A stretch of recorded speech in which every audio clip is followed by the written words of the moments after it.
ყველაფერი, რაც საფრთხეს შეუქმნის საქართველოს დემოკრატიას და შეეწინააღმდეგება საქართველოს ევროკავშირში გაწევრიანებას, ევროპარლამენტში დიდ წინააღმდეგობას წააწყდება. ეს განცხადება ევროპარლამენტის პრეზიდენტმა რობერტა მეცოლამ გააკეთა ზუსტად იმ დროს, როდესაც მეცოლა სახაროვის პრემიის ლაურეატების წარმომადგენლებთან ერთად პრესკონფერენციას მართავდა. მან საქართველოსთან დაკავშირებით ისაუბრა საკმაოდ ვრცლად, მათ კიდევ ერთხელ გამოუცხადა მხარდაჭერა ქართულ ხალხს, სამოქალაქო საზოგადოებას და თქვა, რომ ევროპარლამენტი ყველაფერს გააკეთებს საქართველოს დემოკრატიის დასაცავად და შეეწინააღმდეგება იმ ძალებს და ყველაფერს, რომელიც შეეცდება დაბლოკოს საქართველოს ევროკავშირში ინტეგრაცია. რობერტა მეცოლამ დაადასტურა ის, რომ ხვალ ევროპარლამენტში საქართველოსთან დაკავშირებით გაიმართება დებატები, იქ იქნება საკმაოდ ვრცლად საუბარი საქართველოში შექმნილ პოლიტიკურ პროცესებთან დაკავშირებით და ასევე დაადასტურა ის, რომ ზეგ როდესაც ბრიუსელში ევროპულ საბჭოში ევროკავშირის ლიდერები შეიკრიბებიან, ისიც დაესწრება ამ შეხვედრას და ისწავა ერთი კონკრეტული გზავნილით, რომ საქართველოს მხარს უჭერს ევროკავშირი და აუცილებელია, რომ ევროკავშირმა გაუწიოს ქართულ ხალხს მხარდაჭერა. შესაბამისად, ისევე როგორც დღეს, ხვალაც და ზეგაც ბრიუსელში და სტრასბურგში მნიშვნელოვანი პოლიტიკური პროცესები განვითარდება, რადგან ევროკავშირი და ყოველ შემთხვევაში განცხადებები ევროკავშირის ლიდერების მხრიდან არის შემდეგნაირი, რომ არ შეეგუებიან იმ პოლიტიკურ ძალებს, რომლებიც ცდილობენ შეეწინააღმდეგონ ქართულ ხალხს, რომლებიც ცდილობენ არ დაიცვან დემოკრატია, თავიანთ ქვეყანაში დაარღვიონ ადამიანის უფლებები. ეს პოლიტიკური ძალები ადრე თუ გვიან, ასე ვთქვათ, განეიტრალდებიან და ევროკავშირი ყოველთვის დადგება იმ ადამიანების გვერდით, რომლებიც იღწვიან ევროკავშირში გაწევრიანების გზაზე.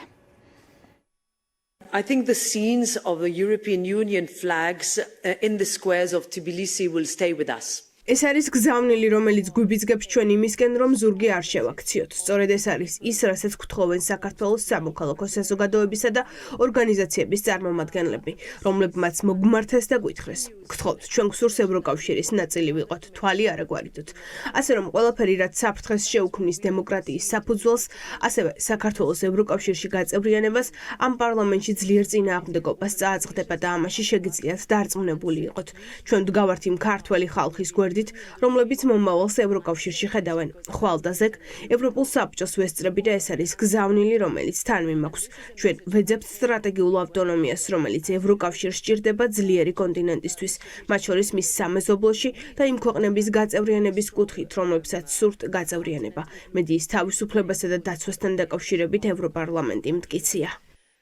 With regards to freedom and protection of ყველაზე მეტი კითხვა ქიმიური იარაღის სავარაუდო გამოყენებასთან დაკავშირებით ხვალ ევროპარლამენტში გამართულ საგანგებო დებატებზე დაისმება, რადგან ევროპელი პოლიტიკოსები დებატების წინ არ მალავენ იმას, რომ ყველაზე მეტი კითხვა სწორედ ამ მიმართულებით აქვთ, რა ნივთიერება გამოიყენა ქართულ მოოცნებამ საკუთარი მოქალაქეების წინააღმდეგ. პირდაპირ შეიძლება ითქვას, რომ არც ერთი ევროპარლამენტარი არ ენდობა ქართული ოცნების მიერ ჩატარებულ გამოძიებას. ისინი მათთვის წარმოუდგენელია ქართულმა ოცნებამ თავად მათ მიერ ჩადენილი დანაშაული თავადვე გამოიძიონ, ამიტომაც ევროპელი პოლიტიკოსები ხედავენ საერთაშორისო გამოძიების ჩატარების აუცილებლობას. ნაჩო სანჩეს ამორმა, რასაც იუკნევიჩიანებდა და ევროპარლამენტარებმა, რომლებსაც ევროსკოპი ესაუბრა სტრასბურგში დღეს გამართული დებატების პარალელურად პირდაპირ ამბობენ, რომ აუცილებელია რეჟიმის წინააღმდეგ კონკრეტული და ტარგეტირებული სანქციების დაწესება, რადგან სანქციები არის ერთადერთი ბერკეტი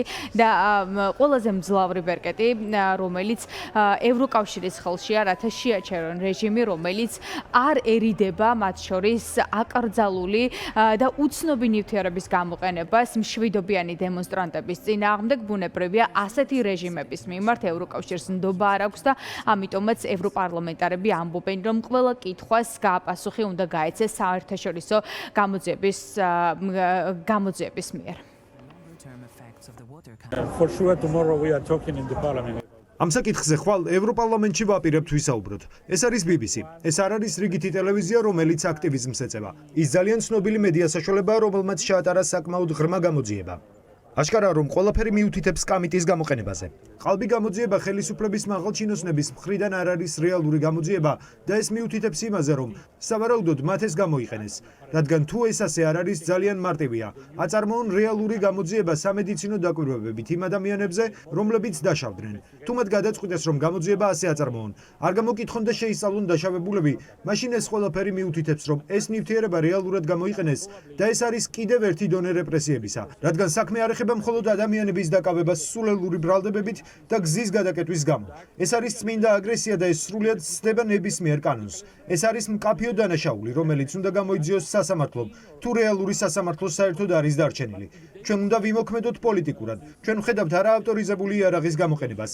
ასე მოხდა სერბეთშიც, სადაც აკუსტიკური იარაღი გამოიყენეს.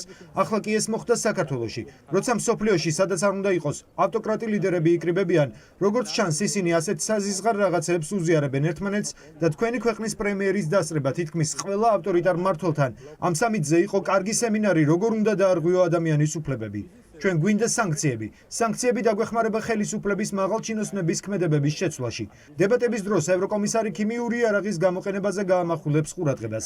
ჩვენ გვინდა სანქციები იმ ადამიანების წინააღმდეგ, ვინც ლახავს სამოქალაქო საზოგადოების უფლებებს და მათ რეპრესიებს უწყობს. Don't forget that two journalists არ დაგავიწყდეთ, რომ ორი ჟურნალისტი, ანჯეი პოჩობუტი ბელორუსიიდან უკვე 5 წელია პატიმრობაშია ლუკაშენკოს რეჟიმის მიერ და ასევე პატიმრობაშია მზია ამაღლობელი.